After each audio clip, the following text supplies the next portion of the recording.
क्या आप अभी भी रेंट पर रह रहे हो? क्या आपका सपना है अपना घर लेने का? सपनों को अब हकीकत बनाइए। ग्रीन सिटी नेरल में आपका अपना घर इंतजार कर रहा है।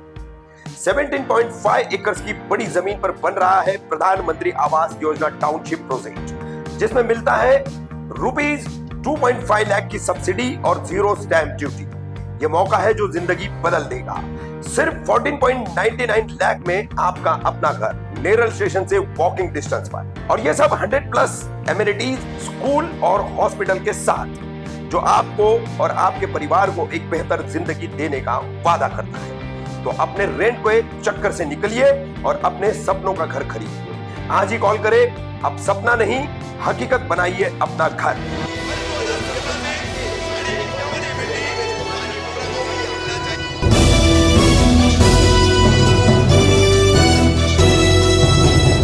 रफीक कामदार हिंदुस्तानी रिपोर्टर में आपका स्वागत है। आज फिर एक बार मुमरा कलवा विधानसभा चुनाव क्षेत्र के राष्ट्रवादी कांग्रेस पार्टी अजीत पवार गुट के उम्मीदवार नजीब मुल्ला द्वारा एक प्रेस कॉन्फ्रेंस बुलाई गई है। क्या अहम मुद्दे हैं इस चुनावी प्रेस कॉन्फ्रेंस के, आज हम उनसे जानेंगे। नजीब भाई, क्या मुद्दा है आज की प्रेस कॉन्फ्रेंस का? आवाम को जो सहूलत देनी थी, जिसके तहत एक झूठा इफ्तिदा करके आवाम को जो गुमराह किया गया था डॉक्टर अजमल खान हॉस्पिटल का, जिसकी वजह से कई पेशेंट को लगा कि हॉस्पिटल की इफ्तिदा हो चुकी है और वो अपने इलाज के लिए लेकर गए थे और वहाँ जो हुआ आप सभी को पता है, आवाम को पता है। तो उस सिलसिले के अंदर हम पहले से पीछे लगे थे प्रशासन की, जल्द से जल्द जो फॉर्मेलिटीज़ है, जो परमिशन है, आप सर्टिफिकेशन से मशीनरीज़ के जल्दी करके लीजिए, स्टाफ की भर्ती आप जल्दी रिक्रूट करके लीजिए, और हमको इफ्तिदा में कोई इंटरेस्ट नहीं है। आप जल्द से जल्द वो सहूलत को आवाम के लिए मुहैया कराया जाए, और वो सहूलत को मुहैया कराने के लिए जो हम लोग पीछे लगे थे, उस सिलसिले में मेरे को आवाम को आज बहुत खुशी है कि आने वाले 5 तारीख से ओपीडी की शुरुआत होगी, जो प्रशासन ने एक चैनल बनाया है, और उसके बाद में फिर 10 तारीख तक उम्मीद है कि एडमिशन 10 तारीख का टारगेट रखा है। लेटर भी वैसा ही इशू होगा कि 10 तारीख तक पार्टली एडमिशन शुरू करे। जो कैजुअलिटी है, जिसको एडमिट रखना है, ओपीडी में तो सिर्फ चेक करके भेजा था, एडमिट करना है, और तकरीबन 20 से 26 तारीख तक फुल फ्लेज जो सहूलत देने के लिए थाने महानगर पालिका के सभागार और नगर सेवकों ने की कोशिशों से जो मंजूर वेला हॉस्पिटल और उसकी मशीनरीज है, उस चीज़ की सहूलत मुहैया कराई जाएंगी।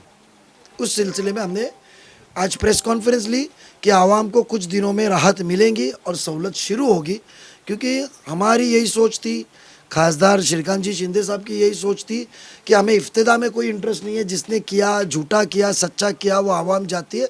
आप आचार संहिता का इंतज़ार मत कीजिए, रेडी हो जाता है तो शुरुआत कीजिए। जी भाई, कहीं ना कहीं एक ऐसी बात जो है वहाँ पर ऑफ द रिकॉर्ड हम लोगों ने मालूम किया, इस उद्घाटन का जो नौटंकी हुई है, दूसरे तमाम वहाँ पर जो है अन्य पार्टियों ने जाकर के विरोध जताया है। उसके बाद हमने वहाँ पर पूछताछ की तो ऑफ द रिकॉर्ड हमें ऐसा पता चला कि ठाणे मनपा का कौसा का ये हकीम अजमल खान अस्पताल जो है, स्वतंत्रता सेनानी हकीम अजमल खान, तो एक मुस्लिम नाम है, उस वजह से ये ओपनिंग में देरी हो रही है और उसी वजह से ओपनिंग टाली जा रही है, अस्पताल को शुरू नहीं किया जा रहा है। क्या कहेंगे इस पर? स्वतंत्र सेनानी डॉक्टर हकीम अजमल खान हॉस्पिटल की इफ्तिदा में कतई नहीं हो सकती है। और मैं आपको एक बात बता दूं, जो आज तक आवाम को और आपको भी गुमराह करके रखा गया है कि पिछले 2009 से, मैं 9 से हिसाब मांगूंगा, जब से हम यहाँ पॉलिटिकली एक्टिव हुए थे, तो 2009 से अभी तक तकरीबन 1800 करोड़ के ऊपर की रकम कलवा मुमरा ये विधानसभा में दी गई है, और उसके अंदर कभी भी कोई तासुबपना नहीं हुआ, हिंदू मुस्लिम ने। और सभागृह में हमने हमारे ताल्लुकात, हमारे भाषण, हमारा जो वो बार्गेन पावर यूज़ करके शिवसेना बीजेपी की सत्ता से लेकर दिए। तो जब वो पैसा और सहूलत लेके दी है, तो best of the art hospital है। ऐसा है कि मामले के अंदर वर्क ऑर्डर में देरी हुई, क्यों देरी हुई आप उसकी तहकीकात कीजिए। जो शख्स को वर्क ऑर्डर में दबाया क्यों गया था, कौन प्रेशर डाल रहा था उस दौरान। मैंने आपको कहा ना कि पिछले 2009 के बाद हमको 14 में पता चला कि जिनको चुन के लाया वो यहाँ के डेवलपमेंट में स्पीड ब्रेकर है। जब तक वो शख्स उनको मिलने नहीं जाए, जब तक उनका इंटरेस्ट पूरा ना हो तो वर्क ऑर्डर्स निकलती नहीं है, ऐसा हमारा आरोप है। लोगों ने हमको जो अनऑफिशियली बताया है, तो बेसिकली उस वजह से रुकावटें कुछ नहीं है और ऐसी कुछ बात नहीं है। और वो होती तो इतना आलीशान मशीनरी के साथ आपको सहूलत क्यों दी जाती, और वो होती तो फिर आचार संहिता के बाद उद्घाटन के लिए रोका जाता। आचार संहिता के पहले मनपा से दरखास्त करके एक सहूलत शुरू की जाए, आपको उद्घाटन में इंटरेस्ट नहीं है ये क्यों कहा जाता। तो जो आवाम की क्रेडिट लेने का बात कर रहे हैं, उन्होंने तो इफ्तिदा करके दिखाया है, बट हकीकत में हॉस्पिटल बंद था। तो वो भी हमारी तरह चलते कि भाई हमको सहूलत देना ज़रूरी है, उद्घाटन में इंटरेस्ट नहीं है, तो आज ये गलत फहमी तैयार नहीं होती। नजीब भाई, जहाँ तक मुझे याद है लगभग 2017-18 में अस्पताल के लिए काफ़ी मशीनरी के लिए ठाणे मनपा ने 10 करोड़ रुपए की महासभा में मंजूरी भी दी थी। तो अब जो मशीनरी लग रही है वो ठाणे मनपा प्रशासन की तरफ से लग रही है या फिर प्राइवेट पार्टिसिपेंट के तौर पर जिन्हें अस्पताल चलाने दिया जा रहा है वो लगा रहे?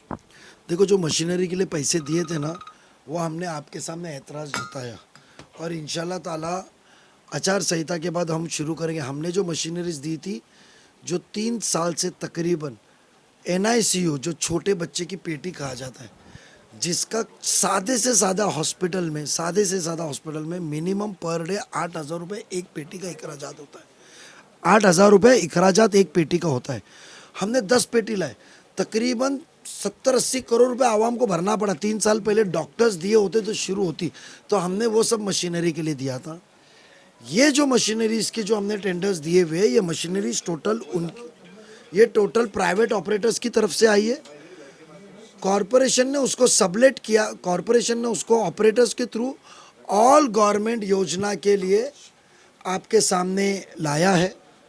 और हम आपको वादा और इत्तला करते हैं, और ये बयान के बाद में क्रेडिट लेने वाले बहुत से आएंगे, बट मैं यकीन के साथ कहता हूँ कि उनको इत्तला भी नहीं रहेगा। ये जो सेंट्रल गवर्नमेंट और स्टेट गवर्नमेंट की योजना जितनी भी है, जिसके अंदर 80% स्कीम्स के अंदर बीमारियां कवर है, जो रह गई हुई है उसको भी हम इसके अंदर करके आने वाले दिनों में कुछ बजटरी प्रोविज़न की चाहिए। सालाना हमको 31 से 40 करोड़ रुपए का हम प्रोविज़न करते हैं। तो जैसा छत्रपति शिवाजी महाराज रुग्णालय चलता है उस तरीके से ये चलेगा, प्राइवेट ऑपरेटर करे या गवर्नमेंट करे। हमारी नीयत है, क्योंकि हमको ठेकेदार में इंटरेस्ट नहीं है, हमारी इंटरेस्ट है कि आवाम को फ्री में सहूलत, आला से आला दर्जे की उनको रियायत, उनको ट्रीटमेंट मिले। नजीब भाई, कल अचानक आपने जाकर 12:40 पर अपना उम्मीदवारी का नामांकन पत्र दायर कर दिया। इतना आपकी तरफ से घोषणा दी, आपके तमाम पार्टी कैडर की तरफ से घोषणा दी कि 28 तारीख को एक बहुत बड़ी रैली समेत जाकर के आप नामांकन दायर करेंगे, लेकिन अचानक क्यों आपने 24 को ही मौजूदा जो विधायक है, सिटिंग विधायक है, उनसे पहले जाकर के पर्चा दायर कर दिया? देखो, पर्चा कौन कभी भी जाहिर करे, न्यूमरोलॉजी के हिसाब से जो न्यूमेरिकल ऑर्डर्स है, नॉट लॉजी, न्यूमेरिकल ऑर्डर्स है, उसके हिसाब से नाम आता है, एम सरनेम, ये वो जो भी है। पर्चा इसके लिए जाहिर किया, जब 2 दिन पहले मैं फॉर्म भरने को बैठा तो देखा कि बहुत से दिक्कत है उसके अंदर। मैं बिजनेसमैन हूँ, बहुत से हमारे इन्वेस्टमेंट्स और बड़े बड़े चीज़ें होते हैं, मैं बैंक का चेयरमैन हूँ, शेयर्स होते, अलग अलग मामला होता है। मैं परसेंटेज पे तो जीने वाला बंदा नहीं हूँ। तो वो मामले के अंदर बेसिकली मैंने फॉर्म पहले भरा, और फॉर्म इसके लिए भरा, वो ड्राफ्ट फॉर्म भरा with the AB form as per the rule, और मुझे वो वेरीफाई करा के लेना था उनसे। और उसके अंदर मैं कहता हूँ कि मैंने वो वेरीफाई करा के लिया, मुझे उसके अंदर मिस्टेक्स निकली as per the new law. अब कोई फॉर्म बेदखल नहीं कर सकता है। डिपार्टमेंट का बोलना यह है कि पहले दिन से 29 तारीख तक नए कानून के हिसाब से आपको मौका दिया जाता है आप में फॉर्म सुधारने का। तो मुझे 28 तारीख को मुझे सुधारने का मौका मिलता और मुझे कुछ देरी हो जाती और 29 तक मैं सबमिट नहीं करता तो नॉमिनेशन एट रिस्क आता था। तो ये ट्रायल बेस्ड था। और जो रूमर्स है कि लड़ेगा ही नहीं, फॉर्म भरेगा ही नहीं, वो सही साबित हो जाते फिर।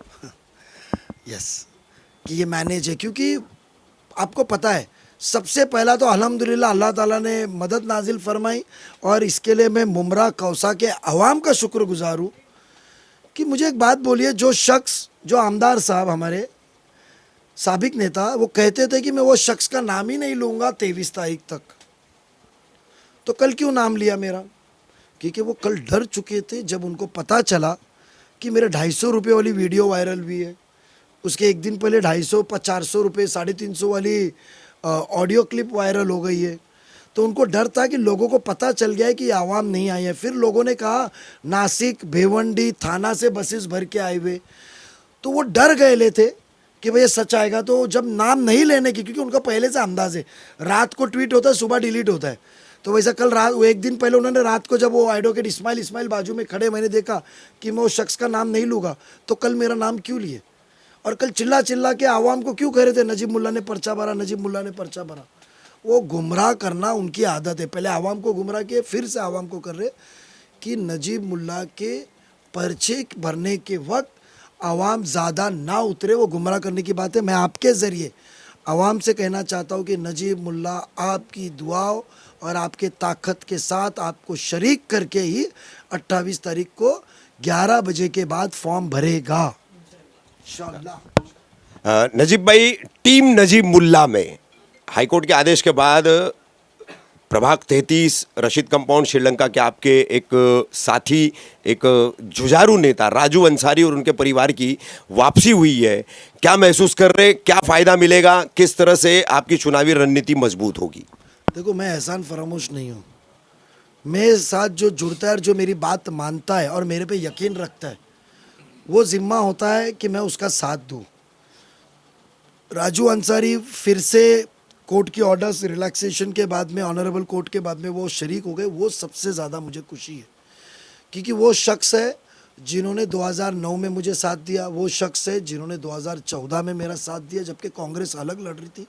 और ये वो फैमिली है जिनके घर में 2 सिटिंग कॉरपोरेटर होते हुए एनसीपी में जब मेरे लिए आया और मैंने उसको कहा राजू संभाल के ले, एक ले ले, अपने को माहौल सादगी का बनाना है, तो 2017 के महापालिका इलेक्शन में सिटिंग 2 होते हुए 1 सीट उन्होंने कबूल की। तो वो मैं एहसान फरामोश नहीं, मैं उसका एहसानमंद हूँ। तो उसके लिए वो आया, वो मेरे कितने फ़ायदे का नुकसान का है, मगर जो मेरे साथ में हमेशा खड़ा है और ऐसी बड़ी लड़ाई के अंदर वो मेरे साथ में रहेगा, उससे बड़ी हिम्मत मेरे को कोई दे नहीं सकता था। और आज मेरी हिम्मत मेरे साथ में आई है।